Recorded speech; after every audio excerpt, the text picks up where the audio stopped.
వర్ణానాం అర్థసంఘానాం రసానాం ఛందసామపి మంగళానాం చ కర్తారౌ వందే వాణీ వినాయకౌ భవానీ శంకరౌ వందే శ్రద్ధా విశ్వాసరూపిణౌ యాభ్యాం వినా న పశ్యంతి సిద్ధా స్వాంతస్థమీశ్వరం వందే బోధమయం నిత్యం గురుం శంకరరూపిణం యమాశ్రితో హి వక్రోపి చంద్రః సర్వత్ర రంజతే సీతారామగుణగ్రామ పుణ్యారణ్య విహారిణౌ నమో విశుద్ధ విజ్ఞానౌ కవీశ్వర కపీశ్వరౌ శివాయ గురవే నమః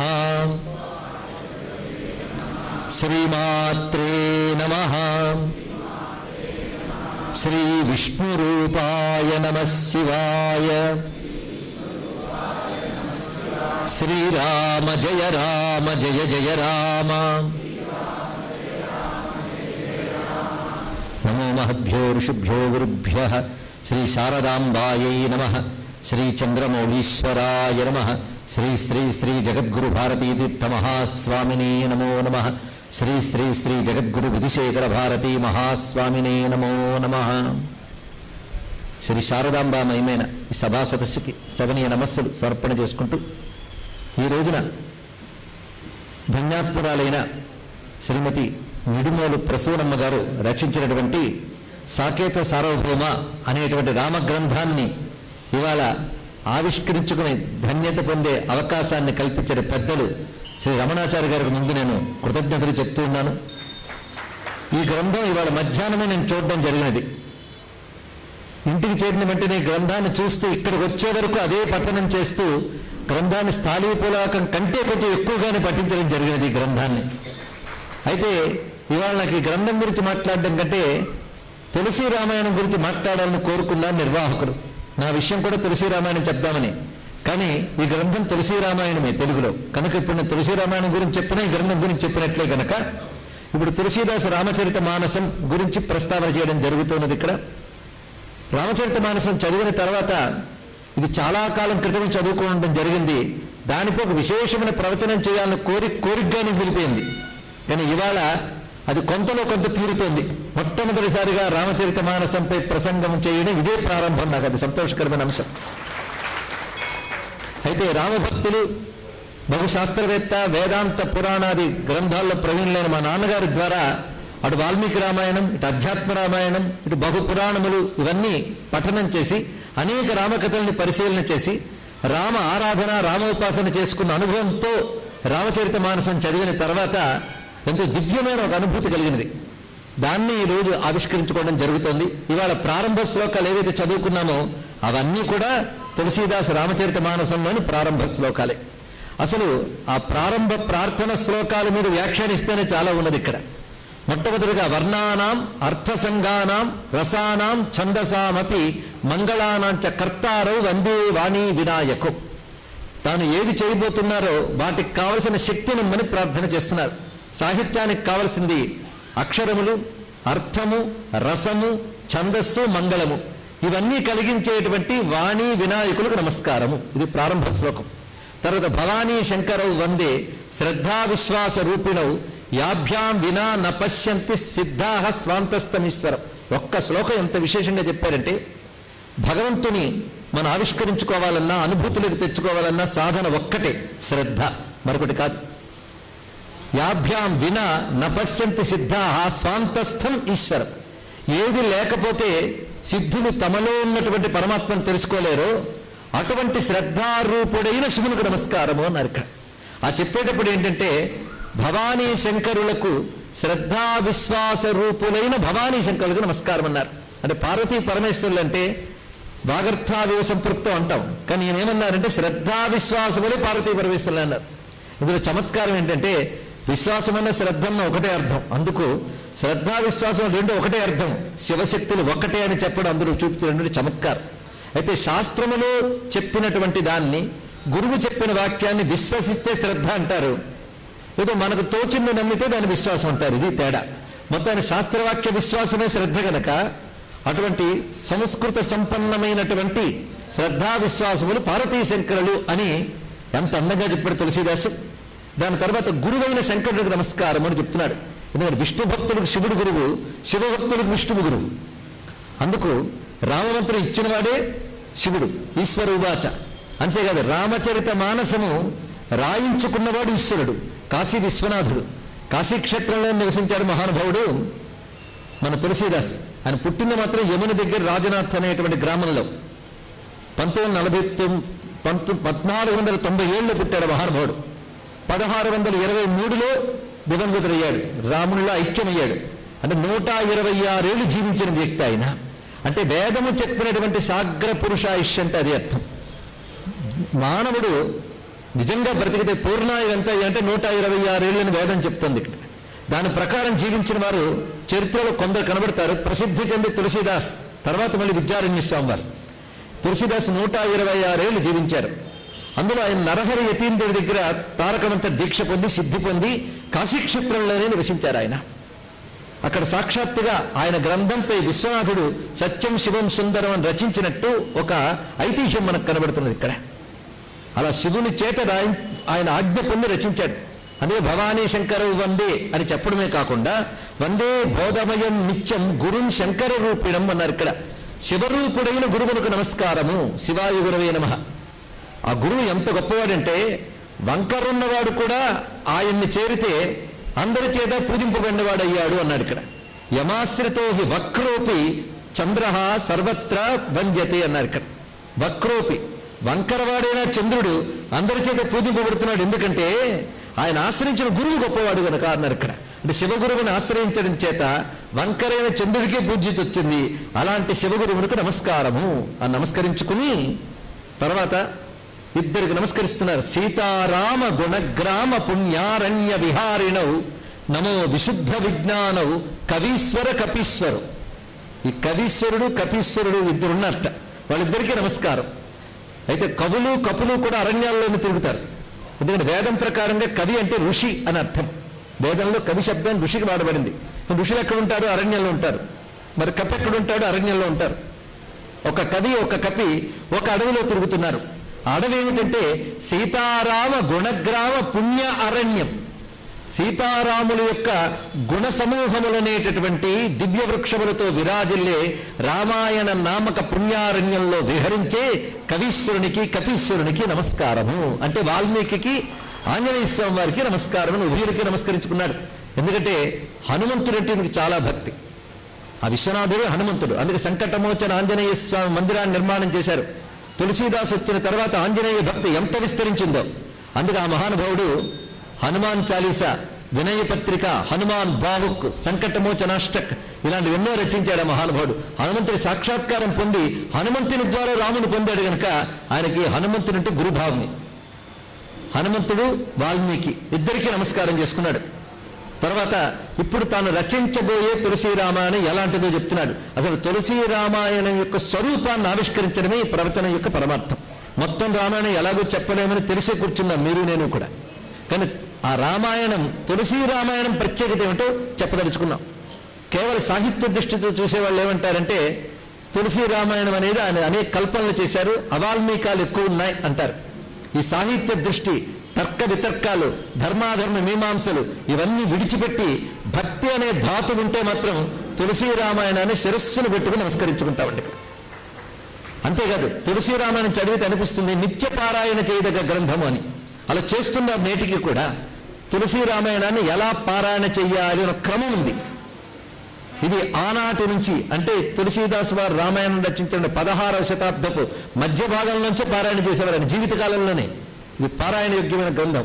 పైగా ప్రథమ విరామం, ద్వితీయ విరామం అనే గ్రంథంలో కనబడుతుంది. ఏ రోజున ఎంతవరకు చేయాలో విభాగాలు కూడా మనకు కనబడుతుంటాయి. అది పారాయణ చేసేటప్పుడు మధ్యలో విశేషం ఏంటంటే స్తోత్రాలు కనబడతాయి.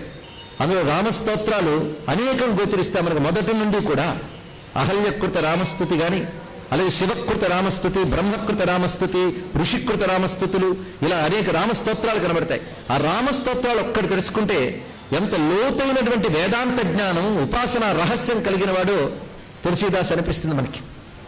ఆయన రచించినటువంటి ఆ స్తుతులు కొన్ని హిందీ భాషలో ఉంటాయి, కొన్ని సంస్కృతంలోనే ఉన్నాయి. నిజానికి రామచరితమానస్ అంతా అవధి హిందీ భాషలో రచింపబడినప్పటికీ కూడా ప్రధానంగా సంస్కృత వాంగ్మయం చాలా గ్రంథంలో కనబడుతుంది మనకి. సంస్కృత శ్లోకాలు ఉంటాయి విశేషంగా.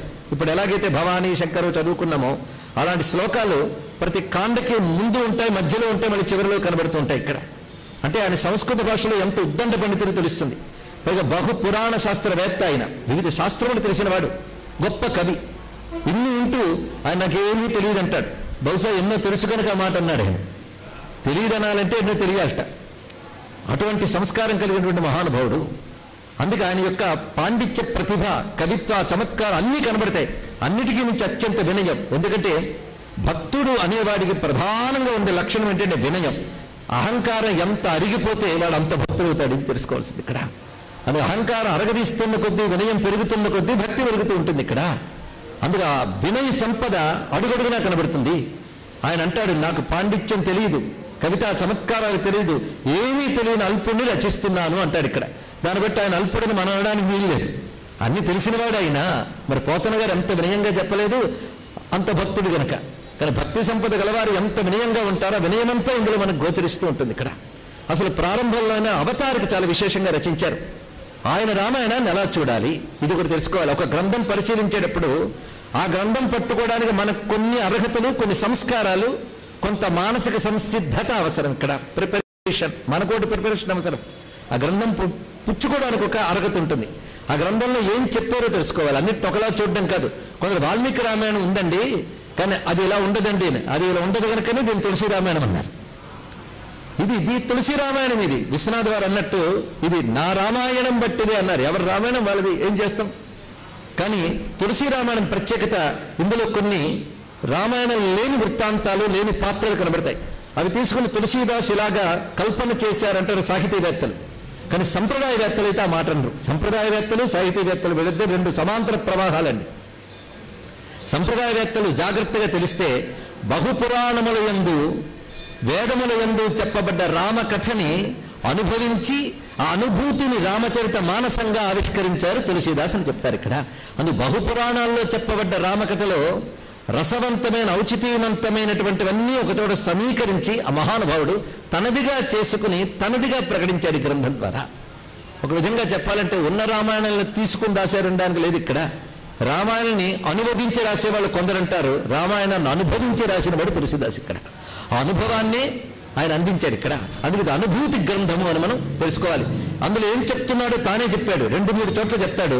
ముందుగా సంస్కృత శ్లోకంలో చెప్తున్నాడు, నానా పురాణ నిగమాగమ సమ్మతం యత్ రామాయణే నిగదితం క్వచిదన్యతోపి స్వాంతఃసుఖాయ తులసి రఘునాథ గాథ భాషా నిబంధమతి మంజుల మాతనోతి. ఇది ఆయన స్పష్టంగా చెప్పారు. నానా పురాణ నిగమ ఆగమ సమ్మతం. నేను ఇందులో చెప్పబోయే ఇతివృత్తం ఏంటంటే అనేక పురాణములు, నిగమము, ఆగమము. నిగమము అంటే వేదము, ఆగమము అంటే మంత్రశాస్త్రములు అని అర్థం ఇక్కడ.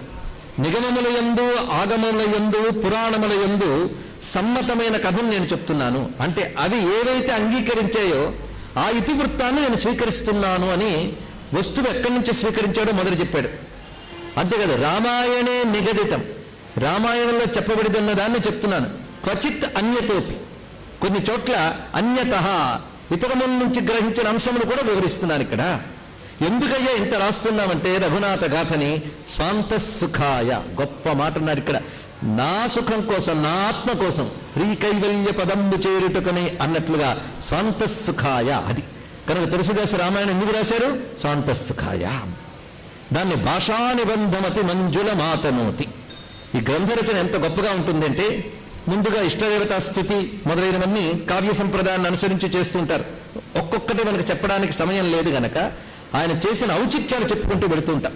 నిజానికి రామచరిత మానస్ మనకు అలవాటైపోతే వివిధ సందర్భాల్లో, వివిధ సన్నివేశాల్లో ఉటంకించడానికి అనువైనటువంటి మధుర వాక్యాలు, లోతైనటువంటి అనుభూతి వాక్యాలు చాలా కనబడతాయి. అందుకే ఇప్పటికి కూడా ఔత్తరాహికులు రామచరిత మానసుని వాళ్ళ అణువణువును నింపుకున్నారు. బహుశా వాల్మీకి రామాయణం తర్వాత అంత ఉన్నత స్థాయి కలిగినటువంటి గ్రంథం రామచరిత మానసం మాత్రమే. ఇది తెలుసుకోండి ఇక్కడ. దీని అధ్యాత్మ రామాయణం వచ్చాయి. ప్రతి పురాణంలో రామాయణం ఉంది, భారతంలో రామాయణం ఉంది, భాగవతంలో రామాయణం ఉంది. వ్రాయడం చేతనైన వాళ్ళందరూ రామాయణం వ్రాస్తేనే సార్థకం అవుతాం అనుకున్నారు. వ్రాసిన రామచంద్రు కథ వ్రాసితివంచనిపించుకో, వృథాయాసము కాక కట్టుకథ లైహికమా పరమా అన్నారు కదా విశ్వనాథ్ గారు. నువ్వు వ్రాసిన రామచంద్రు కథ వ్రాసితివంచనిపించుకో, తలచిన రామునే తలచెద నేనును, నా భక్తి రచనలు నావిగాన అన్నారు ఇక్కడ. తలచిన రామునే తలచెద నేనును అంటే అందరూ తలచిన రామునే నేను తలుస్తున్నాను. ఎందుకంటే నా భక్తి రచనలు నావిగాన.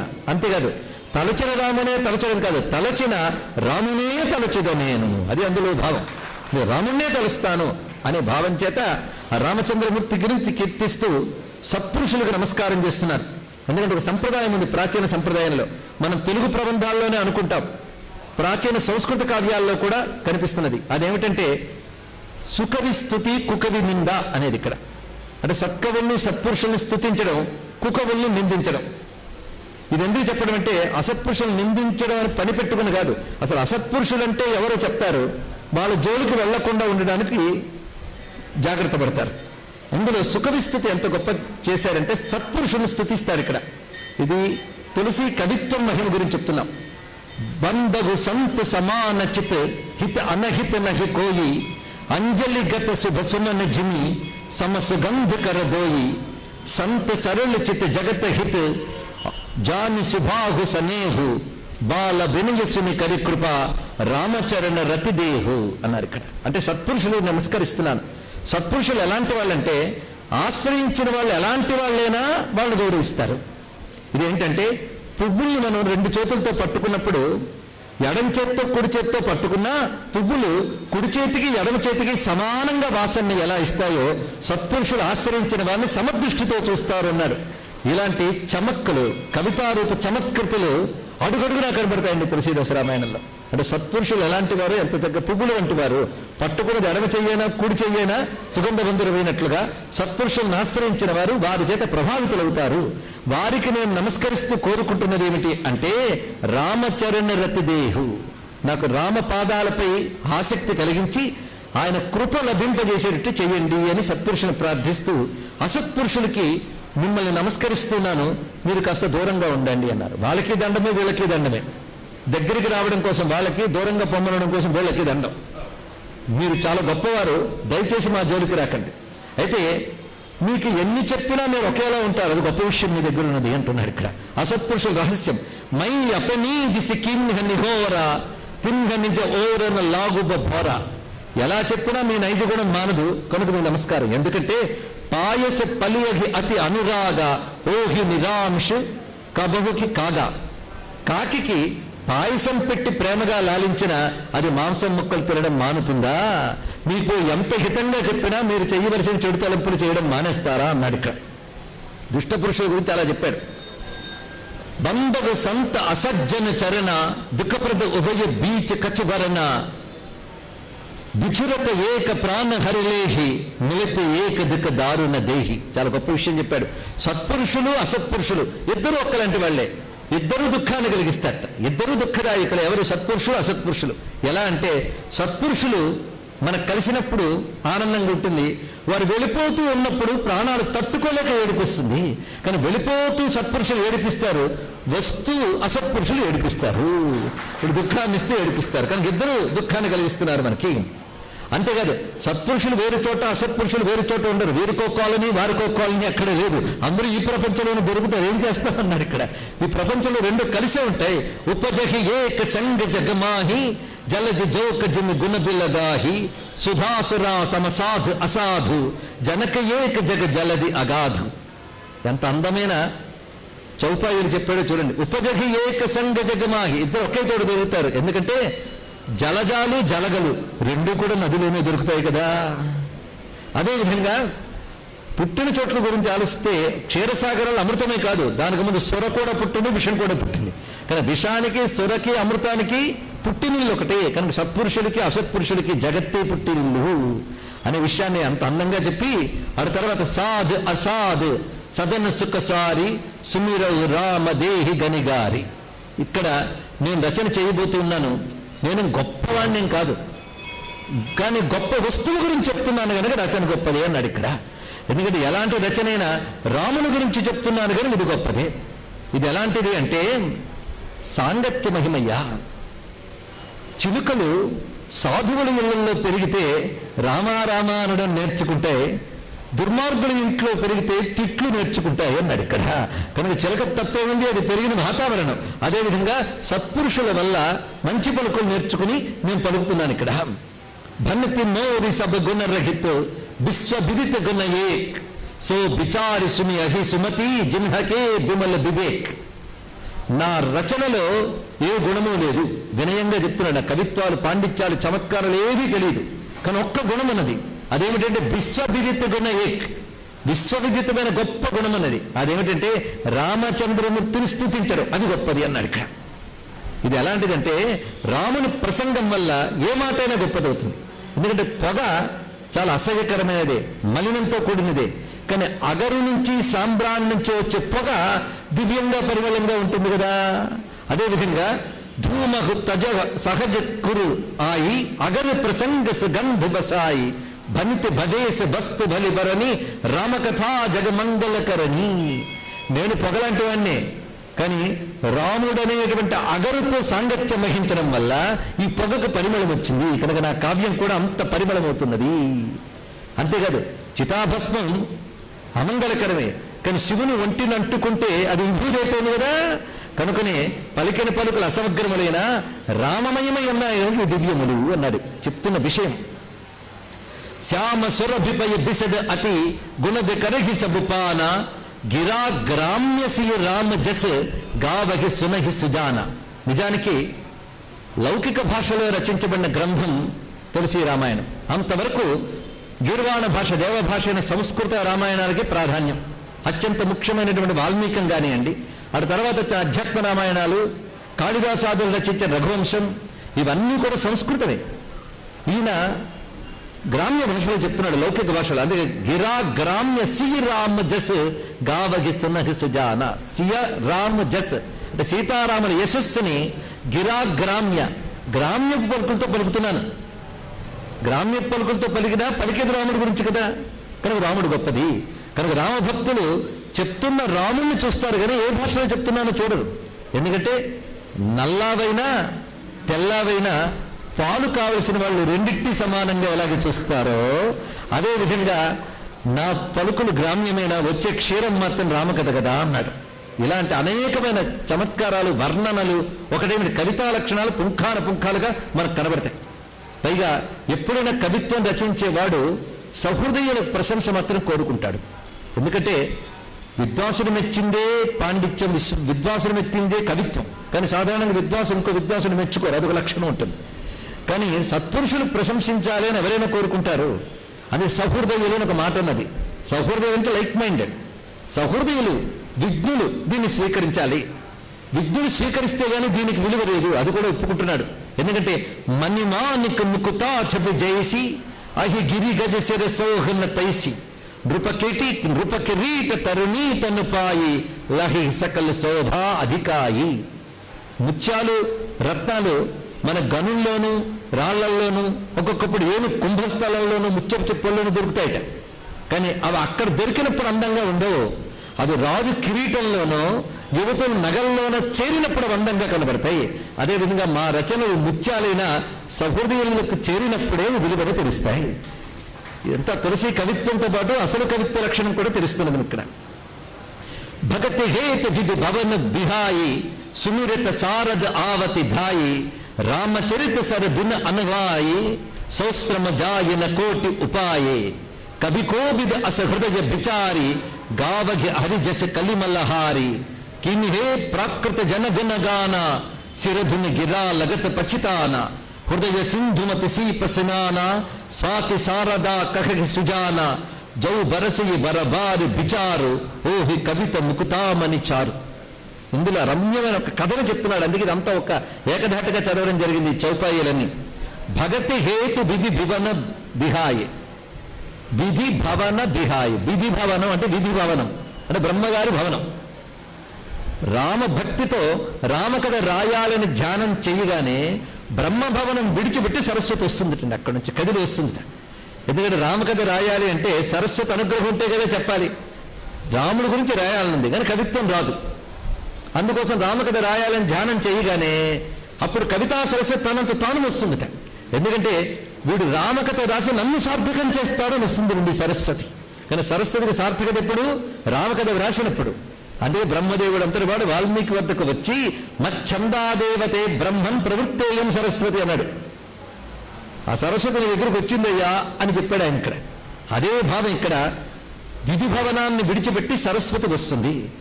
రామచరిత్ర సని భిన్న అనుభావై ఎందుకు వస్తుందయ్యా అంటే ఆవిడ రామచరిత్రని సరస్సులో మునకలు వేయడానికి వస్తుంది సరస్వతి. సరస్వతికి సరస్సులు అంటే ఇష్టం. అది రామచరిత్రని సరస్సులో మునకలు వేయడం కోసం ఇప్పుడు రాముని స్మరించాడు కదా అని ఇక్కడికి వస్తుంది. ఆవు అంత దూరం నుంచి వస్తుంది కదండి. బ్రహ్మభవనం నుంచి పిలిచిన వాడి దగ్గరికి వచ్చేటప్పటికి ఆవిడ శ్రమ కలుగుతుంది. ఆ శ్రమ ఎప్పుడు పోతుందంటే సో శ్రమ జాయున్న కోటి ఉపాయే. అంత శ్రమపడి వచ్చిన సరస్వతి రామకథ అనే సరస్సులో స్నానం చేసాక శ్రమని మర్చిపోతుంది అన్నారు ఇక్కడ. కనుక సరస్వతి శ్రమ పోయేది ఎక్కడ? రామచరిత్రలో మునకలు వేసినప్పుడు. ఇంత సరస్వతి వచ్చాక వీడు రామకథ విడిచిపెట్టి ప్రాకృత జనుల్ని గానం చేసాడనుకోండి, ఆ సరస్వతి కోపగించుకుంటుందయ్యా అన్నాడు ఇక్కడ. సరస్వతికి రామకథ అంటే ఇష్టం, భగవత్కథ అంటే ఇష్టము అని చెప్తూ ఇప్పుడు నేను రామచరిత మానసు రాస్తున్నాను. ఈ రామచరిత మానసు ఇప్పుడు అనేక మంది మహర్షులు రచించిన రామాయణాల ఆధారంగా నేను చెప్పగలుగుతున్నాను. వాళ్ళందరూ రాశారు కనుకనే నేను రాయడం సులభం అవుతుంది అన్నాడు. ఇది చాలా గొప్ప మాట అండి. మునినహ ప్రథమ హరికీరతి గాయి తెహమగ చలత సుగమి ముహిభాయి అతి అపారిజే సరిత బర్ అవున్ రూపసేత కరాహి చడిపు పీలకు పరమ లఘు బిమిశ్రమ పారహి జాహి. అనేక మునులు రచించిన రామకథ అన్నాడు. దీన్ని బట్టి తులసి ఇచ్చిన సూచన ఏంటంటే నేను ఒక రామాయణాన్ని ఆధారం చేసుకోలేదు, అనేక మంది మునులు చెప్పిన రామాయణాన్ని నేను ఆధారం చేసుకుని దీన్ని రచిస్తున్నాను. ఇది హరికీరతి గాయి, హరికీర్తిని గానం చేస్తున్నాను. ఇది ఎలా ఉన్నదంటే ఒక పెద్ద సరస్సును దాటడానికి ఎందరో పెద్దవాళ్ళు కలిసి వంతెన వేస్తారు. కష్టపడి వాళ్ళు వంతెన వేస్తే సులభంగా చీమ కూడా దాటేస్తుంది వంతెన సాయంతో. అలాగే మహర్షులు రామకథ అనే వంతెన వేశారు, చీమ లాంటి నేను హాయిగా దాటుతున్నాను అన్నారు ఇక్కడ. దీన్ని బట్టి మునుల పట్ల ఆయన చూపిస్తున్నటువంటి విశేషం ఇది. బందగు నామ రామ రఘుబరుకు హేతు కుసాను భాను హిమకరుకు విధి హరిహరమయి వేద ప్రాణసో అగుణ అనూపమ గుణ నిధానసో. ఆయన రామనామ మహిమని చెప్తున్నాడు ఇక్కడ. ఈ రామనామం ఎలాంటిది అంటే హేతు కృషాను భాను హిమకరుకు. ఇది అగ్నికి సూర్యునికి చంద్రునికి హేతువు అన్నాడు. చాలా జాగ్రత్తగా మనం వింటే కృషాను భాను హిమకరు అన్నాడు. అంతేగాని సాధారణంగా సూర్య చంద్ర అగ్నులు అంటాం, కానీ వరుస మార్చాడు, అగ్ని సూర్య చంద్రులు అన్నాడు. రామనామం వీడు ముగ్గురికి హేతువు అన్నాడు. ఇది కవిత్వం కాదండి, మంత్రశాస్త్రం. ఇది ఎలాగంటే రా ఆ మా అని 3 అక్షరముల్లో రకారం అనల బీజం స్యాత్, అకారో సూర్య బీజకం, మకార చంద్ర బీజం స్యాత్ అన్నారు. రా ఆ మా అంటే అగ్ని సూర్య చంద్రులకు మూలమైన తేజస్సేదో అది పరంజ్యోతి. కృష్ణ భగవత్ భగవద్గీతలో సూర్య చంద్రాగ్నుల యందు కనబడే పరంజ్యోతి నేను అన్నాడు. అది కనబడే జ్యోతి, కనబడనేది పరంజ్యోతి. కానీ కనబడిన పరంజ్యోతి కనబడే జ్యోతులు ఉన్నాడని ఆయన చెప్తున్నాడు ఇక్కడ. ఇక్కడ ఒకే పరంజ్యోతి 3 రూపముల ద్వారా జగత్తు నిర్వహిస్తుంది. 3 ఉన్న ఒక పరంజ్యోతిని చెప్పడానికే రా ఆ మా, 3 ఉన్న ఒక పరంజ్యోతి రామ అనే విషయాన్ని ఆవిష్కరిస్తూ అటువంటి రామనామానికి నమస్కారము. ఇది విధి హరిహరమయ్య. ఇదంతా మంత్రశాస్త్రం తెలిసిన వాడు మాత్రమే రాయగలనండి చౌపాయిలు. విధి హరిహరమయ్య. ఇది సరిగ్గా పద్మపురాణంలో ఒక వాక్యం ఉన్నది. అకార ఉకార మకారములు ఓం, రకార అకార మకారములు రామ. అందుకే దానికి తారకం అంటారు, దీనికి తారకం అంటారు అన్నాడు. ఇది తెలుసుకోండి. ఇక్కడ కేవలం ఓంకారం యతీశ్వరులు మాత్రమే చేస్తారు. రామ అనేది ఎవరైనా చేసి ఆ యతీశ్వరులు పొందే మోక్షాన్ని పొందుతారని చెప్పాడు ఇక్కడ. అందుకే ఇది విధి హరిహరమయ్య వేద ప్రాణసో, వేదానికి ప్రాణమైనటువంటిది ఈ రామాయణం, ఈ రామనామము. ఇది వేదానికి ప్రాణం రామనామం. అది విశ్వనాథ్ గారు ఒక మాట అంటారు, వేదములు వేదాంతములు ఒక ఎత్తు, రామయని చిన్నినామ ఒక ఎత్తు అన్నారు ఇక్కడ. అంత విశేషమైనది. ఇది అగుణ అనూపమ గుణ నిధానసో, అది గుణ వికారములు లేనిది, అనుపమానమైనది, సర్వగుణములకు నిధానమైనటువంటిది. అటువంటి రామనామానికి నమస్కారం చేస్తూ రామనామం గురించి ఎంత విశేషమైన చౌపాయి రచించారు. మనం మచ్చుకు 1-2 చెప్తున్నాం. రామనామని దీపధరు జీహ దేహరి ద్వార్ తులసి భీతరు బాహేరహు జౌచాహసి ఉజియార్. దీని భావం ఏంటంటే ద్వార్దేహిళీ దత్త దీపన్యాయము అని ఉన్నది సంస్కృతంలో. అంటే పూర్వం రోజుల్లో సాయంకాలం పూట చీకటి పోవడానికి దీపం వెలిగించినప్పుడు ద్వారం దగ్గర దీపం పెట్టేవారట. ద్వారం దగ్గర దీపం ఏమవుతుందంటే లోపలికి బయటికి కూడాను వెలుగురిస్తుంది అన్నారు ఇక్కడ. అలాగే రామ అనేది తలవాకిట, తెలుగులో తలవాకిట. తలవాకిట అంటే డోరు. తలవాకిట్లో రామనామం అనే దీపం పెట్టన్నాడు. తలవాకిట్ట. ఇక్కడ రామనామం అనే దీపం పెడితే నీ లోపల చీకటి బయట చీకటి రెండు చీకట్లని పోగొట్టగలదు. అంటే బాహ్యాంతరముల యందు వ్యాపించిన అజ్ఞానాంధకారాన్ని పటాపంచలు చేసేది రామనామం అనే మణిదీపం అన్నాడు. దీనికి గొప్ప విశేషం. ఇతర దీపాలైతే గాలి వీస్తే ఆరిపోతాయి. మణి అంటే స్వయం ప్రకాశకం అన్నాడు. స్వయం ప్రకాశకమైన మణిదీపం. అందుకు గాలి వీచినా ఏం కాదు దీనికి ఇక్కడ. అందుకు మణిదీపం అని చెప్పడంలో ఉన్న విశేషం ఇది ఇక్కడ. రామ ఏక తాపసితి యతారి నామకోటి కలు కుమతి సుధారి నిశిచర నికర దలే రఘునందన్ నామ సకల కలి కలుష నికందన్. రామనామం గురించి ఎంత గొప్పగానే అంటే రామాని అవతారం కంటే నీ నామం గొప్పది అన్నాడు. ఎందుకంటే నీ అవతారం ఒక కాలంలో వచ్చి ఆ కాలం వల్ల వాళ్ళని తరింపజేసి వెళ్ళిపోయింది.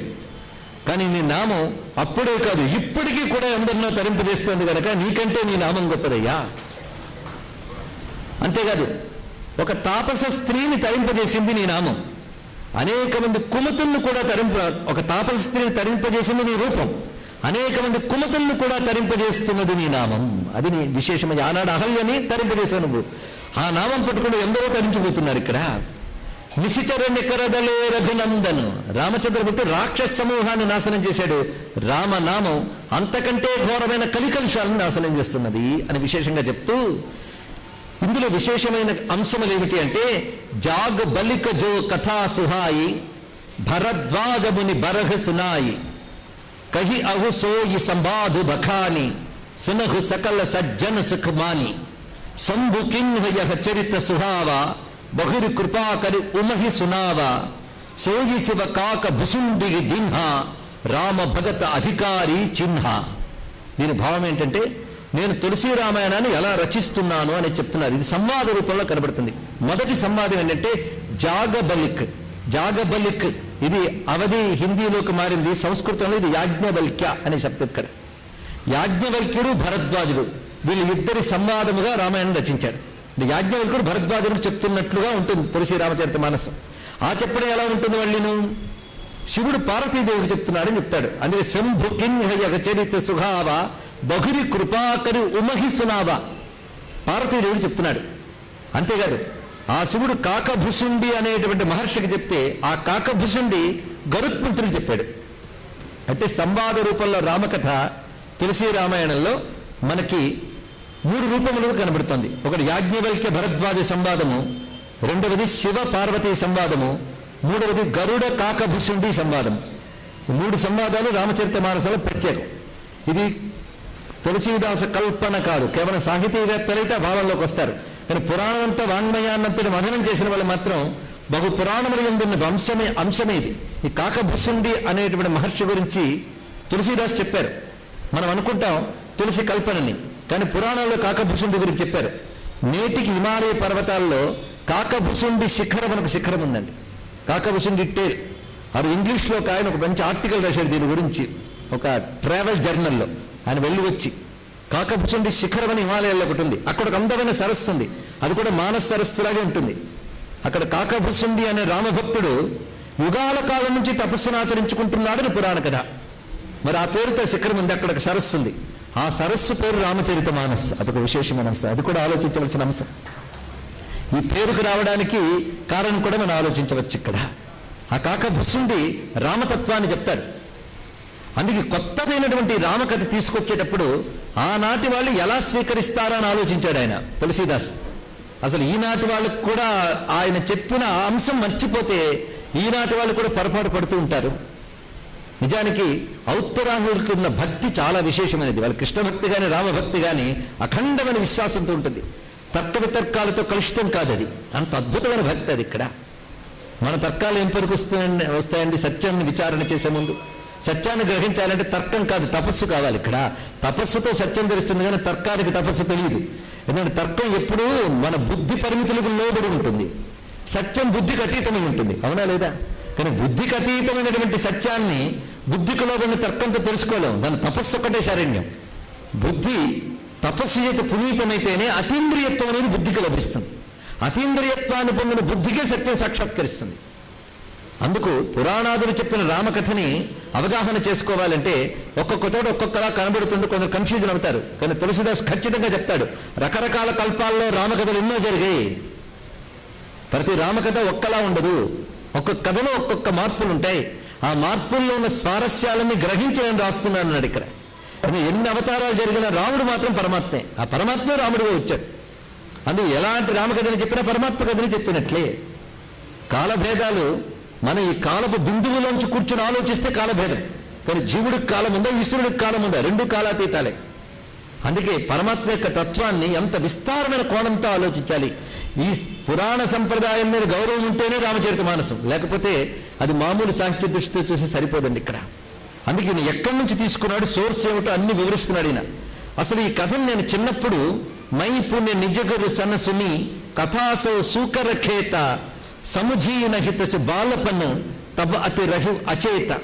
మా గురువు గారి దగ్గర మొట్టమొదట సూకరఖేత్ అంటే వరాహ క్షేత్రంలో నేను ఈ కథను విన్నాను. అంటే బహుపురాణాల్లో చెప్పిన రామకథని మొదలు వాళ్ళ గురువు గారు చెప్పారు. అది విన్నారు ఆయన. అయితే బాలపన్ను నేను చిన్నవాడిని కనుక నాకు అంత గుర్తులేదు అది.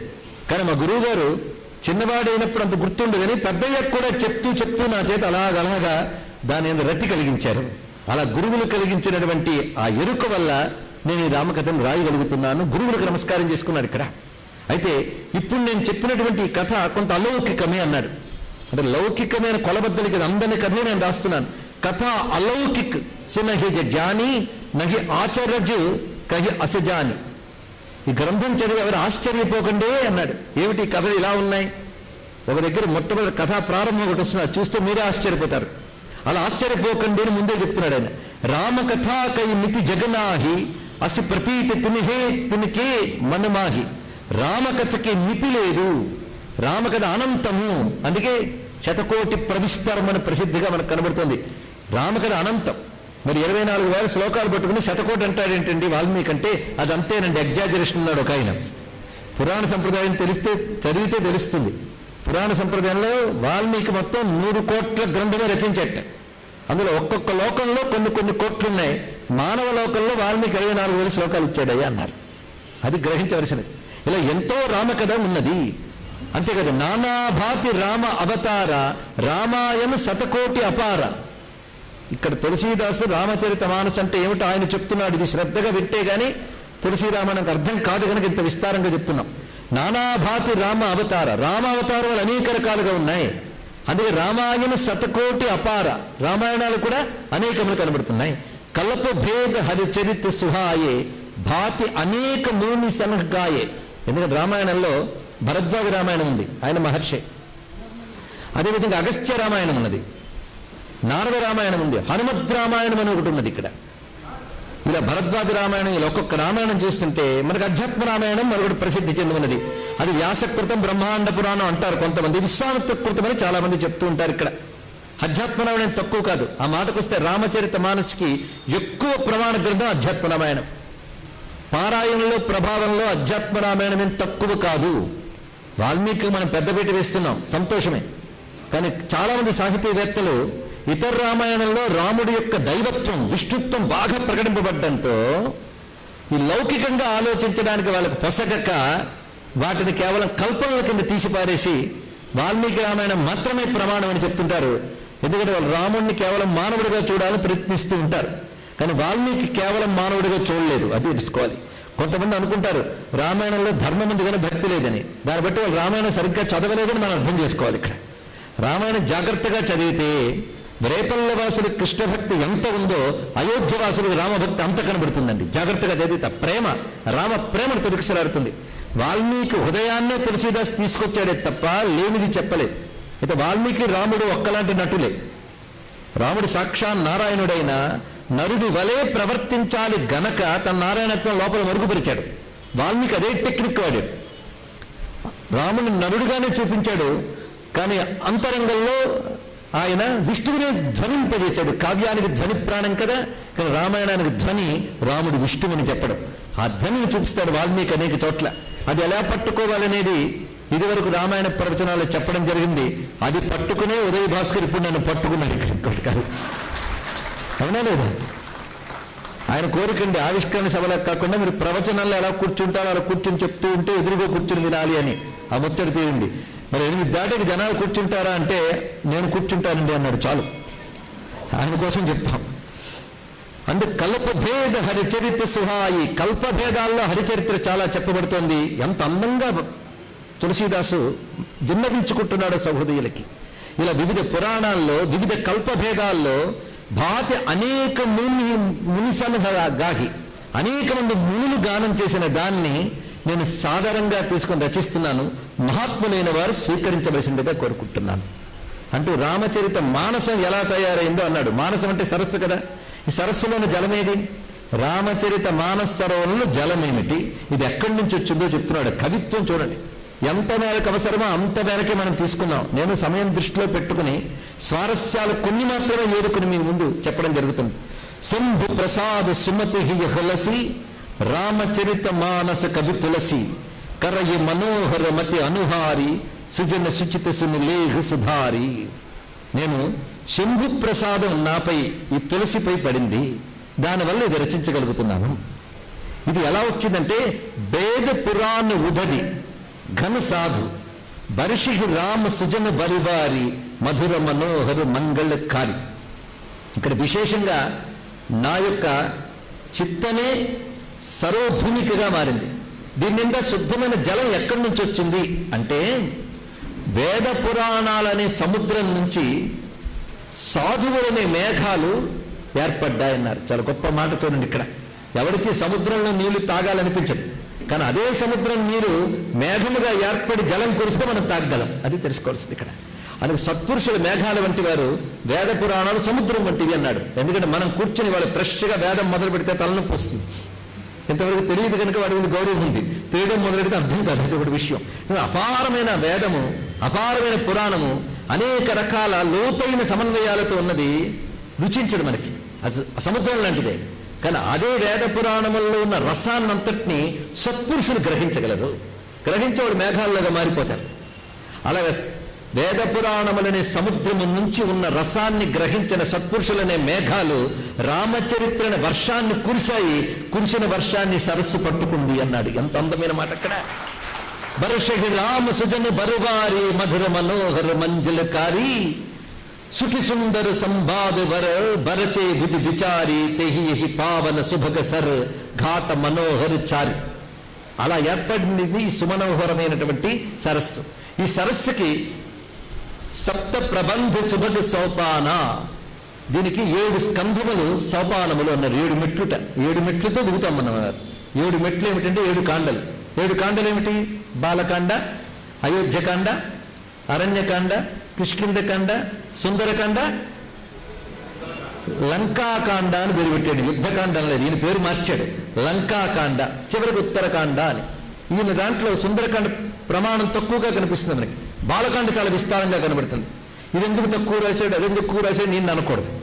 ఆయన చెప్పదలుచుకున్నది ఒక్కొక్క చోట ఒక్కొక్క విస్తారంగా కవి అనుభూతితో చెప్తుంటాడు. ఇక్కడ ఇది 4 మనోహరమైన ఘాట్లతో ఉన్నదన్నాడు.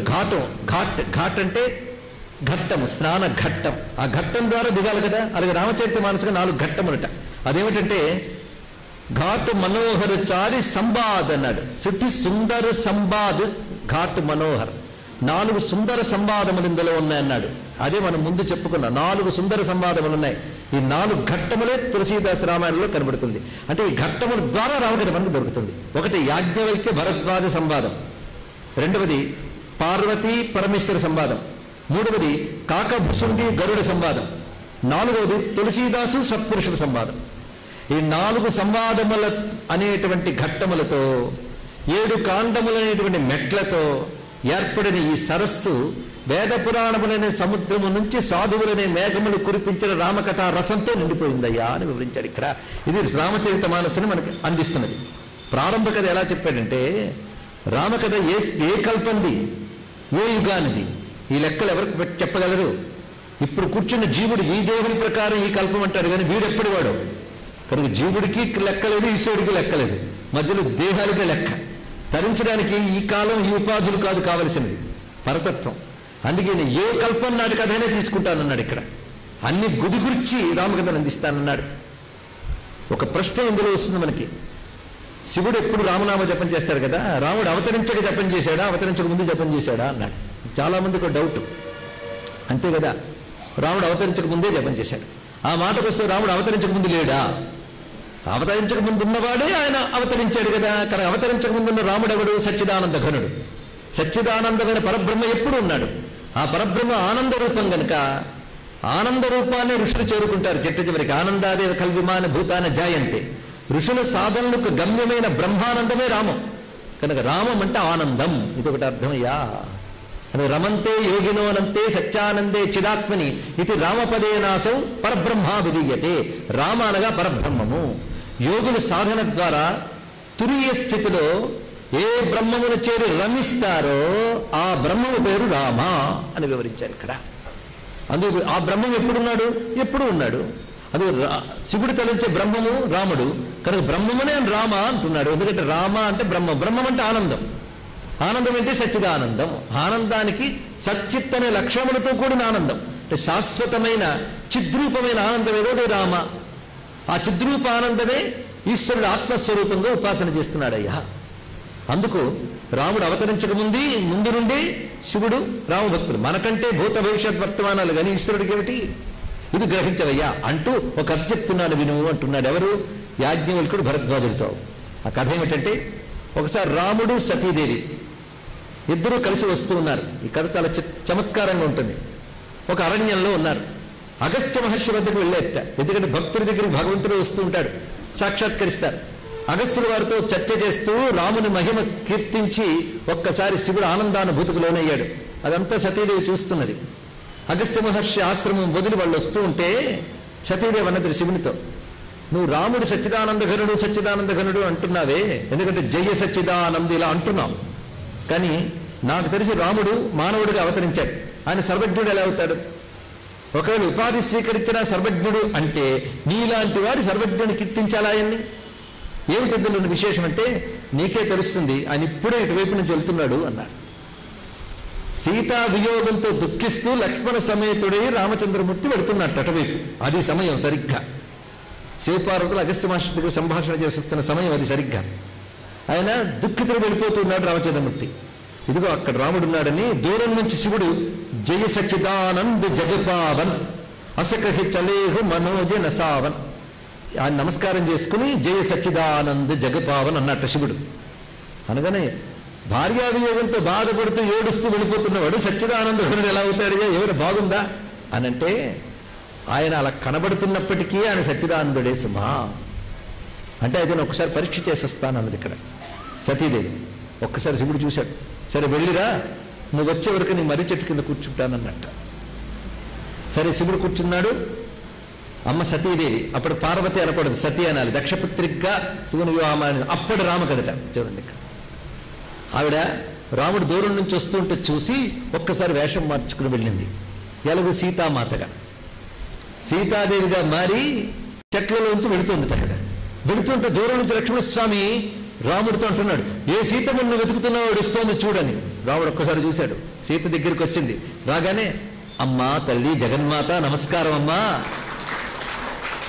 ఏమిటి శివుణ్ణి విడిచిపెట్టి నువ్వు వచ్చేవు? శివుడు ఎక్కడున్నాడమ్మా? నమస్కారం అన్నట్టు. వెంటనే ఆవిడ ఒక్కసారి సిగ్గుపడిపోయింది. ఇది రాముడు పరబ్రహ్మ. తెలియక కాదు, అన్ని తెలిసి కూడా తెలియనట్టు నటించడమే లీల, అదే అవతారము అని తెలుసుకుందా తల్లి. వెళ్ళి మళ్ళీ శివుడి దగ్గరికి వెళ్ళింది. వెళితే ఏమంటావు ఇప్పుడు? తెలిసిందా నేను ఎందుకు రామ సచ్చిదానంద అన్నాను? ఆయన సచ్చిదానందుడే లీలారచన చేస్తున్నాడు కనుక అలా ఉన్నాడు. నువ్వేదో తెలియదు అనుకుంటున్నావు. మానవుడి వలె ప్రవర్తిస్తున్నాడు కానీ మానవుడిగా కాదు. రెండింటికి రెండు తేడా ఉన్నది ఇక్కడ.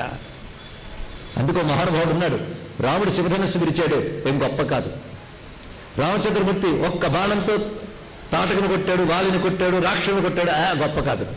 సముద్రం మీద సేతువు కట్టాడు, అది గొప్ప కాదు. దశకంఠను కొట్టాడు, అది గొప్ప కాదు.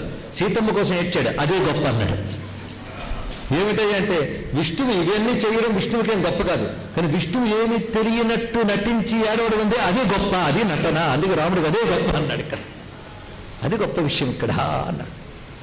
అందుకు రామచంద్రమూర్తి ఆ లీలా రచన గొప్పతనం అక్కడ కనబడుతుంది. అది సతీదేవి తెలుసుకుని సిగ్గుపడుతున్నాను అన్నది. కానీ నువ్వు సీత రూపం ధరించి వెళ్ళేవ గనక మళ్ళీ నేను నిన్ను భారీగా స్వీకరించలేను అన్నట్టు శివుడు. చూడండి గొప్ప విషయం. ఆ భావాలంతా ఇది జరిగిందా జరగలేదన్న గోల అక్కడ పెడితే ఇందులో చూపిస్తున్న స్వారస్యాన్ని పరిశీలించాలి. ఒకటి, రామచంద్రమూర్తి సచ్చిదానంద రూపుడుగానే ఉన్నాడు. తన భార్యని తప్ప అన్యుల పట్ల ఎలా ఉంటాడో వ్యక్తిత్వం పట్ల కూడా మనకు గౌరవం కలిగింది ఇక్కడ. అది చెప్పదలుచుకున్నాడు. ఒకవేళ కథ నమ్మని వాళ్ళు ఈ కోణాలు చూసి ఆనందించండి. నమ్మిన వాడితో బాధే లేదు. పురాణం ఏది చెప్పినా శిరస్సు మీద ఎత్తుకునేవాడు తప్పకుండా ముక్తిని పొందుతాడు. సందేహగ్రస్తుడు ఇంకా సందేహాలతో జన్మలెత్తుతాడు. అందుకు సందేహం లేదు. ఇక్కడ విశేషమే ఆస్వాదించగలగాలండి. అందుకే ఎంత మధురమైనదో అని మహామహా పండితులు కూడా ఈ కథలు విని ఆనందించేవారు. వాళ్ళకి తెలిసి ఏది అలా పట్టుకోవాలి. మొత్తానికి నిన్ను ఇంక నేను భారీగా భావించలేకపోతున్నాను అన్నాడు అని ధ్యానంలోకి వెళ్ళిపోయాడు మహానుభావుడు శివుడు. అంటే దక్షిణామూర్తి యోగంలోకి వెళ్ళిపోయాడు. ఎందుకంటే వామం విడిచిపెట్టాడుగా మిగిలిన దక్షిణమే. కేవలం కుంభావంతో శివభావంతో ఉండిపోయాడు. అలా చాలా కాలం అయిపోయింది. అప్పుడు ఆవిడకి బాధ కలిగి ఈ దేహాన్ని సీతారూపం ధరించింది కానీ ఈ దేహాన్ని వద్దంటున్నాడు. కనుక నేను ఈ దేహాన్ని విడిచే ఉపాయం ఏదైనా ఆలోచించాలి అనుకుంటూ ఉంటే అదే సమయంలో దక్ష ప్రజాపతికి బుద్ధి పుట్టడం, శివుని అవమానించడానికి యజ్ఞం చేయడం, తర్వాత ఈ దేహాన్ని విడిచిపెట్టడం, తిరిగి పార్వతీదేవిగా అవతరిస్తే అప్పుడు శివుడి కోసం తపస్సు చేయడం. ఈ కథంతా రాసేయండి తులసీదాసు. శివుడి కథ రాస్తాడు. కామదహనం మొదలైంది. తర్వాత శివపార్వతి కళ్యాణం, బాలకాండలో మొట్టమొదటి చెప్పిన కళ్యాణం శివపార్వతి కళ్యాణం. ఆ కళ్యాణ గాథ ఎంత అందంగా రచిస్తాడో, గొప్ప శివభక్తుడేమో అనిపిస్తుంది. అంత గొప్పగా రచిస్తాడు. చాలా అందమైనటువంటి శివ కళ్యాణ గాథ. అది వర్ణిస్తేనే రోజులు గడిచిపోతాయి. అంత అందంగా రచించాడు. ఇలా శివపార్వతి కళ్యాణ గాథ అంటే రామకథను ఎక్కడ ప్రారంభించాడు చూడండి ఇక్కడ. అంతేగాని రామ జననంతో ప్రారంభించలేదు, అక్కడ ప్రారంభించాడు రామకథ. ఆ తర్వాత క్రమంగా సంవాదం వెళుతూ రామ జనన గాథ మొదలైనవి చూపిస్తాడు.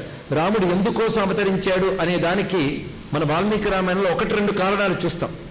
కానీ పురాణాలు అనేక కారణాలు చెప్పారు. బహు అవతారములు, అనేక మంది పూర్వజన్మల్లో తపస్సులు ఆచరించిన వాళ్ళని తరింపజేయడం కోసం అంటూ అనేక కారణాలు చూపిస్తారు తులసీదాస్. కనుక బహుపురాణ రామకథలన్నింటినీ ఒకచోట చదువుకోవాలంటే తులసి రామాయణం చాలు మనకి ఇక్కడ.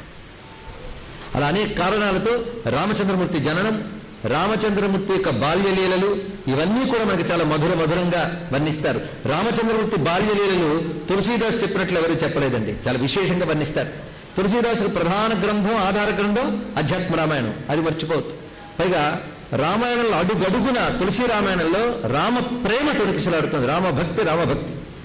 పైగా ఈ తులసి రామచరితమానస్ చదివితే మన మనస్సులో మాలిన్యాలు కడిగేసినట్టు అయిపోతుంది. అందులో సందేహం లేదు.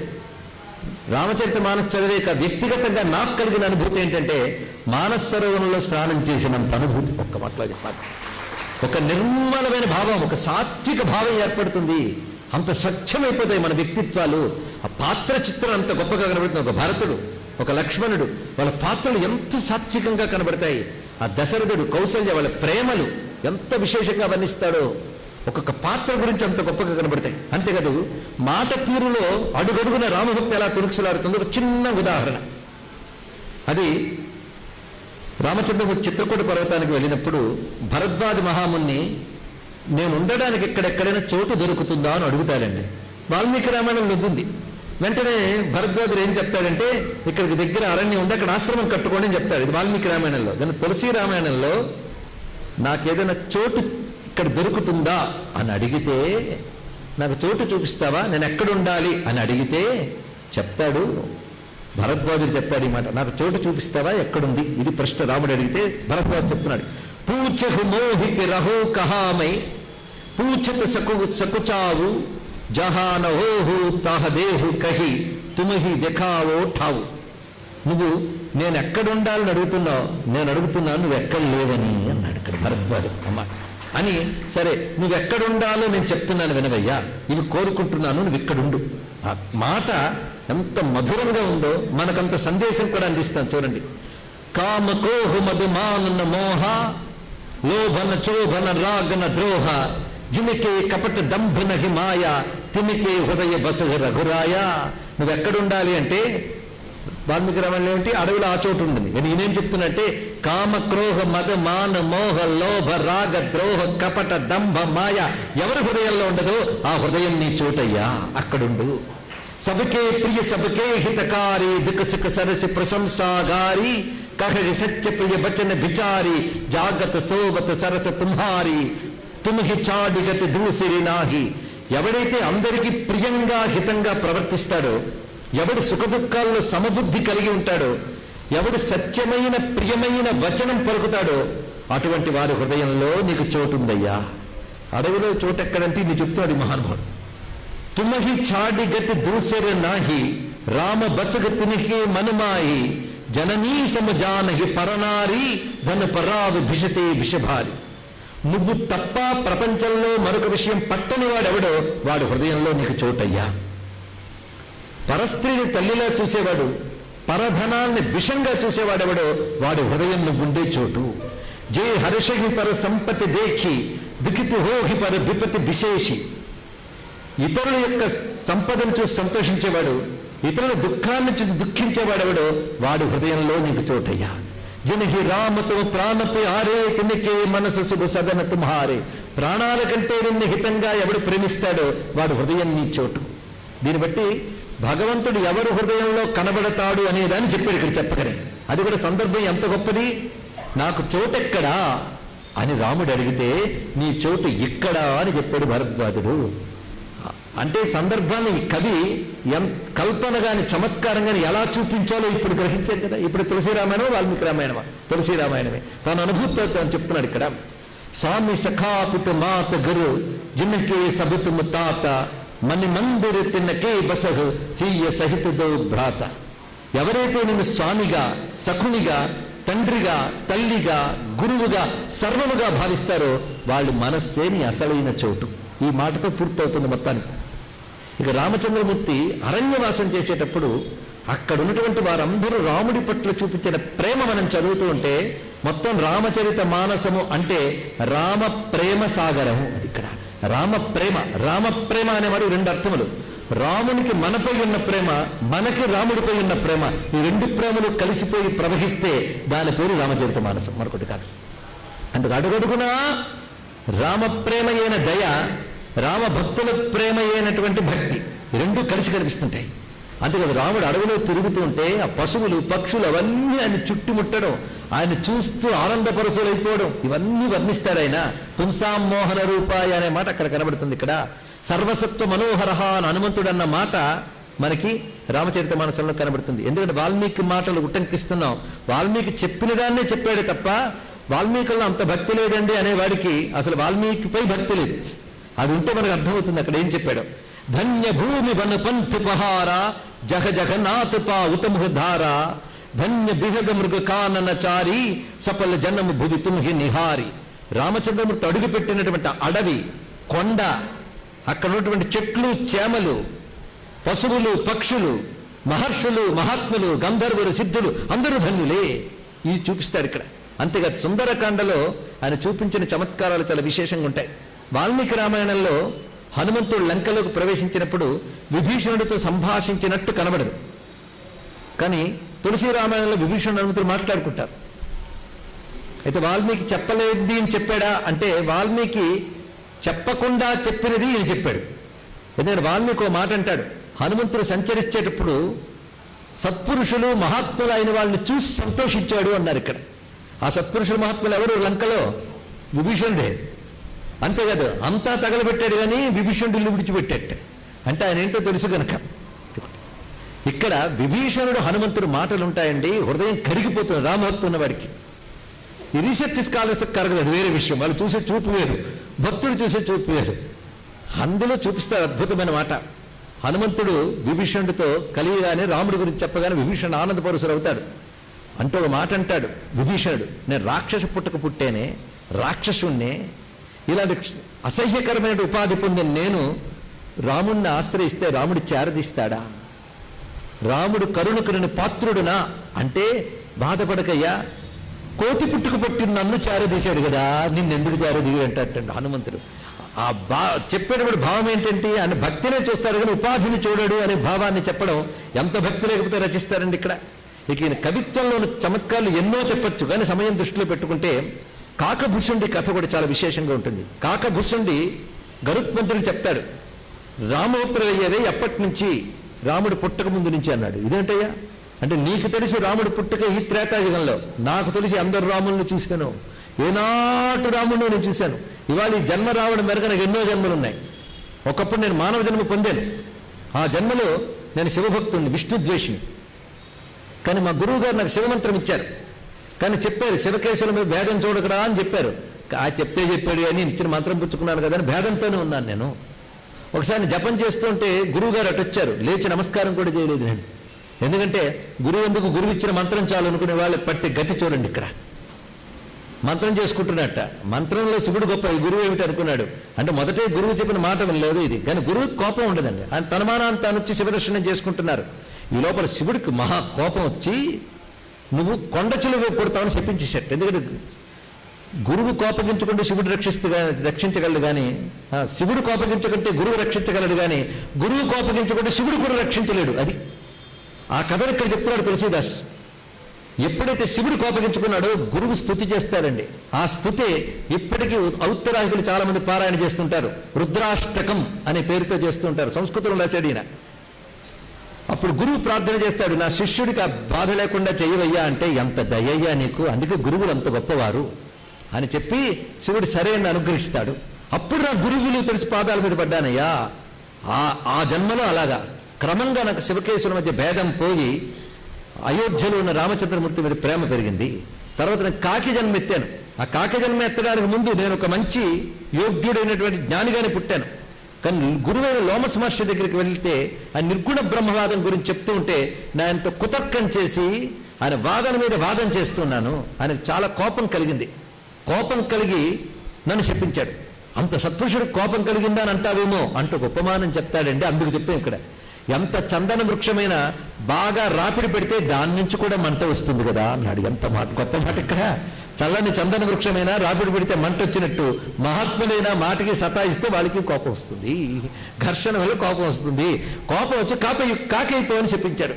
వెంటనే పాదాలు మీద పడ్డాను. కాకైనా పర్వాలేదు కానీ గురువుతో చార్వాకం చేసిన దోషం పోయేటట్టు అనుగ్రహించండి అంటే, నీకు రామతారక మంత్రం ఉపదేశిస్తున్నాను, ఉపాధి కాకైనా బుద్ధి రామభక్తితో ఉండేలా నీకు దీవిస్తున్నా అన్నాడు. చాలయ్యా, భక్తి ఉంటే ఏ ఉపాధి ఉంటే ఉంది సరే అన్నాడు. ఇక్కడ చాలా గొప్ప మాట. నరస్త్వం దేవత్వం నగమన మృగత్వం మశకత పశుత్వం కీటత్వం భవతు విభగత్వాది జననమని శంకరుడు చెప్పినట్టుగా ఉపాధి ఏమైతే ఉన్నది హృదయం ఈశ్వరుడు అయితే చాలు. ఇక్కడ వెంటనే తారక మంత్ర జపం చేసి సిద్ధుడైపోయాడు ఆయన.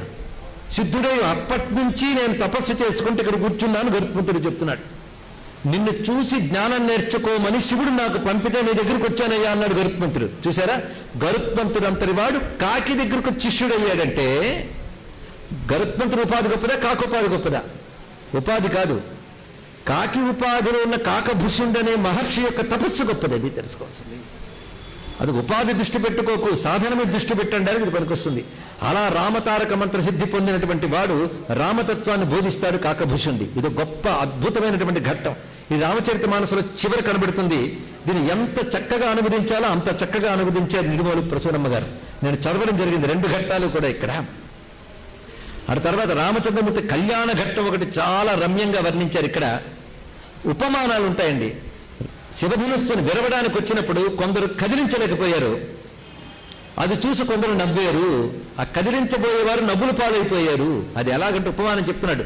డగయిన సంబు సరాసన కైసే కామి బచన సతీ మన జైసే సబనృపు భయే జోగు ఉపహాసి జైసే విన్ విరాగ సన్యాసి. అండ్ ఇది ఎలాంటిదంటే, కొంతమంది వచ్చే శివధనస్సును కదపలేకపోయారు. ఎలాగంటే కాముకులు పతివ్రత మనస్సును ఎలా కదపలేరో అలాగా అన్నారు. ఆ మాటను ఎంత గొప్పగా చెప్పాడు అంటే, రాబోయే కథకు సూచన. రావణాసురుడి మాటలు చలించకుండా కూర్చున్న సీతమ్మను గుర్తు చేశాడు చూడండి. అది అందం అంటే. అది చూసి కొందరు రాజులు నవ్వులు పాలయ్యారు. ఎలాగంటే వైరాగ్యం లేని సన్యాసి ఎలా నవ్వులు పాలవుతాడో అలాగా అన్నారు. సన్యాసికి వైరాగ్యం లేకపోతే నవ్వులు పాలవుతాడు. అందుకని సన్యాసి గారికి ఎంత అకౌంటో ఎంత భోగమో ఉంటుంది, నవ్వుకోదగ్గ అంశం. ఇది గ్రహించవలసింది. ఇక రామచంద్రమూర్తి కళ్యాణ ఘట్టం తల్లి చాలా బాగా అనువాదం చేశారండి ఇందులో. ఎందుకంటే నేను చదివాను, దీనికి ఒకటే పేరు పెట్టుకున్న వచన కావ్యం. మామూలు ప్రోజులా ఉండదు, రమ్యమైన తెలుగు, అందమైన తెలుగు. అందులో విశేషంగా తెలుగు చదువుతూ ఉంటే కళ్యాణ ఘట్టంలో పాణిగ్రహణం ఒకటి చాలా విశేషంగా తులసీదాస్ వర్ణించారు. ఆ తర్వాత సింధూరం పెట్టడం, ఇది ఔత్తరాహిక సంప్రదాయం, వైదిక సంప్రదాయం కూడా. సింధూరం పెట్టడం కూడా కనబడుతుంది. ఈ వర్ణనలన్నీ అందంగా చేస్తారు. అంతేకాదు సీతమ్మ వెళ్ళిపోతున్నప్పుడు సన్నివేశం, నేను తులసి మాటల కంటే తులసమ్మ లాంటి ప్రసూనమ్మ గారి మాటల్లో చెప్తున్నాను ఇక్కడ. ఆవిడ వెళ్ళిపోతున్నప్పుడు జానకీదేవి చిలుకలను గోరు వంకలను పెంచినది. ఆమె అత్తవారి ఇంటికి వెళ్లి సమయమున అవి అన్నియు వైదేహి ఎక్కడ, వైదేహి ఏది అనుచు విలపించినవి. పశుపక్షుల స్థితియే ఇట్లున్నచో ఇక మనుష్యుల స్థితి ఎట్లు వర్ణించనగును. జనక మహారాజు గారు తమ్ముల సమేతముగా నచ్చటకు వచ్చిరి. వారి కన్నీరు పొంగి పొరలినది. వారు ఎంతో విరాగులని అనుచుందురు. కానీ సీతాదేవిని అత్తవారి ఇంటికి పంపుచున్నప్పుడు వారికున్న ధైర్యము పోయినది. జానకిని హృదయమునకు హత్తుకొంది. హృదయమున పొంగి పొరలినట్టి ప్రేమ ప్రవాహమునకు జ్ఞాన వైరాగ్యములు అడ్డుకట్ట వేయలేవు. ఎంత అందమైన మాట అండి ఇక్కడ. ఆ తల్లి వచనాలు అంత మధురంగా ఉన్నవి, చెప్పుకోవాలనిపించి చెప్తున్నా. ఈ విధంగా కళ్యాణ ఘట్టం ఒకటి చాలా విశేషంగా వర్ణించారు. చివరికి పట్టాభిషేక ఘట్టంతో నేను ముగిస్తున్నాను. పుణ్యసభు విప్రనహు ఆయుసు దీర్ణ. రామచంద్రమూర్తి పట్టాభిషేకం. ప్రభు బిలోక్ ముని మన్ అనురాగా తురత దివ్య సింహాసన మాగా రవి సమ తేజస భరణి నజాయి బైఠే రామ ద్విజన్హ సిరునాయి జనక సుతా సమేత రఘురాహ ప్రేకి ప్రహర్షే ముని సముదాయి వేద మంత్ర తబ ద్విజన్హ ఉచారే. చిత్రం కట్టినట్టు చూపిస్తున్నాడు. రామచంద్రమూర్తికి అభిషేకం జరిగింది. రమ్యమైన సింహాసనము, ఆ సింహాసనం మీద చక్కగా అలంకరించుకున్న రామచంద్రమూర్తి. నీలిమేఘం వంటి దేహము, బంగారం లాంటి పీతాంబరము ధరించి ప్రకాశిస్తున్నది. జనకసుతతో కూర్చుని సూర్యునిలా ప్రకాశిస్తున్న రామచంద్రమూర్తి వద్దకు ముని సముదాయం అంతా వచ్చింది. వేదమంత్రములు చదువుతూ ఉండగా జయ జయధ్వానములు పలుకుతూ నభసురముని జయ జయతి పుకారి ప్రథమ తిలక్ వశిష్ఠమునికి హా. అక్కడికి వచ్చి తిలకాన్ని దిద్దాడు వశిష్ఠముని. తర్వాత మకుటాన్ని పెట్టాడు. దేవతలు కుసుముష్టి కురిపించారు. రామచంద్రమూర్తికి పట్టాభిషేక ఘట్టం జరుగుతున్నది. మునిసబు విప్రన్హ ఆయుష్ దిన్హ సింహాసన పర త్రిభువన సాయి దేకి సురన్హు దుండిభీ బజాయి జయ సగుణ నిర్గుణ రూప రూప అనూప భూప శిరోమణి దశ కంధరాది ప్రచండ నిశిచర ప్రబల ఖల భుజ బలహని అవతార నర సంసార భార విభంజి దారుణ దికదహే జయ ప్రణత పాలు దయాల ప్రభు సంయుక్త శక్తి నమామహే, సంయుక్త శక్తి నమామహే. ఇది ఋషులందరూ పట్టాభిరామను స్తుతిస్తే శివుడు ప్రత్యేకంగా వచ్చి నిలబడి అంటాడు, జయ రామ రమా రమణం సమనం భవతాప భయాకుల పాహి జనం అవధేశ సురేశ రమేశ విభో శరణాగత మాగత పాహి ప్రభో. ఇలా శివస్థుతితో అక్కడ పట్టాభిషేక ఘట్టం పూర్తవుతుంది. తర్వాత ఉత్తరకాండతో కూడా కలిపి మొత్తం 7 కాండములతో రామచరిత మానసాన్ని ఎంత అందంగా ఆవిష్కరించాడు. అందులో ఉన్న ప్రధానమైన అంశం ఏమిటి, అందులో ఉన్న ఘట్టములేమిటి, సంవాదములేమిటి, ఇవన్నీ చెప్పుకుంటూ నాకు కేటాయించిన గంట సమయం నేను మొత్తం రామచరిత మానస యొక్క స్వరూపాన్ని ఆవిష్కరించాలని నా ప్రయత్నం చేశాను. అందమైన తెలుగు వచన కావ్యంగా రాశారు. ఇక్కడ హాయిగా కూర్చొని చదువుతూ ఉంటే ఒక్కసారి మనం మానస సరోవర స్నానం చేసినంత అనుభూతి కలుగుతుంది ఈ గ్రంథం. ఇది ఒక మాట అన్నారు రమణాచార్య గారు, అనుసృజన అని గొప్ప మాట అన్నారు. ఇది అనువాదం కాదు, అనుసృజన. అనువదించి రాయలేదు, అనుభవించి రాశారన్నామే. పూర్వ కవులు రచించిన పురాణ ఆర్ష రామాయణాల్ని తులసీదాస్ అనుభవించి రచిస్తే తులసీ రామాయణాన్ని అనుభవించి రచించారు ప్రసూనమ్మ గారు. ఇలాంటి మంచి గ్రంథాన్ని ఆవిష్కరించుకునే అవకాశం నాకు కల్పింపజేసిన మిత్రులందరికీ కృతజ్ఞతలు చెప్తూ, ఈ చిరంజీవి ఈరోజు తల్లిదండ్రుల ఆశీస్సులతో పాటు తల్లిదండ్రులంటే భక్తి కలిగిన వారంటే ఇష్టమైనటువంటి రామచంద్రమూర్తి యొక్క ఆశీస్సును కూడా పొందారు. ఆయనకి దీర్ఘాయురారోగ్యాలు లభించుగాక, అక్కడ వారు క్షేమంగా ఉంటూ భారత ఘనతను రుజువు చేయుగాక, ఇలాంటి సత్కార్యాలు ఎన్నో చేయుచుందురుగాక అని ప్రత్యేకంగా ఆశీస్సులు అందిస్తూ ఉన్నాను. శారదా కటాక్షం, జగద్గురువుల కటాక్షం మనకు లభించినది. ధన్యులయ్యారు, చాలా సంతోషం. మధుసూదన సరస్వతి తులసీదాస్ గురించి ఒక్క మాట అంటారు, తులసీ జంగమస్తరుహు, ఒకటే మాట. కాశీలో తిరిగే తులసి చెట్టు తులసీదాస్ అన్నాడు, ఒకటే మాట చెప్పాడు. ఎంత గొప్ప విశేషమైనది. తులసి అంత పవిత్రమైన వారు. తులసీదాస్కి రామచరిత మానస రచించడం వల్ల మోక్షం దొరికింది. మీరెవరండి చెప్పడానికి? కాశీలో చనువు చాలించారు. అది చాలు. ఇక్కడ కాశీలో అసీఘట్లో నేటికి వారి సమాధి ఉన్నది. అక్కడ ఒకానొకప్పుడు ఒక పాశ్చాత్య వనిత వచ్చి, నేను ఆశ్చర్యపోయానండి. ఆవిడ కూడా అయోధ్యలో రామజన్మభూమి వివాదం తర్వాత పరిశోధన చేయడం హ్యూమన్ రైట్స్ వారు పంపితే వచ్చింది. ఆవిడ జర్మనీ దేశం నుంచి వచ్చిన తల్లి అన్ని పరిశీలించాక రాముడిపై భక్తి కలిగి భారతదేశ వాసిగా మారిపోయి కాశీలో అసీఘట్లో నివసిస్తూ రామచరితమానసుని జర్మన్లో అనువదించింది. ఆవిడ రోజు గంగా స్నానం చేయడం, రామచరితమానసు పారాయణ చేయడం. ఆవిడ వేసుకున్న వస్త్రం చూశాను, ఆశ్చర్యపోయాను. ఇలాగే రామనామం రచించినదే వస్త్రంగా వేసుకుని తిరుగుతుంటుంది ఆ తల్లి. ఇక్కడ దిగాలే కానీ రామచరితమానసు మళ్ళీ బయటకు తీయదు, మనల్ని బయటకంటే ప్రపంచం వైపు తిప్పదు, ముక్తిని ప్రసాదిస్తుంది. అటువంటి రామచరితమానసానికి నమస్కరిస్తూ, తులసీదాస్కి నమస్కరిస్తూ స్వస్తి.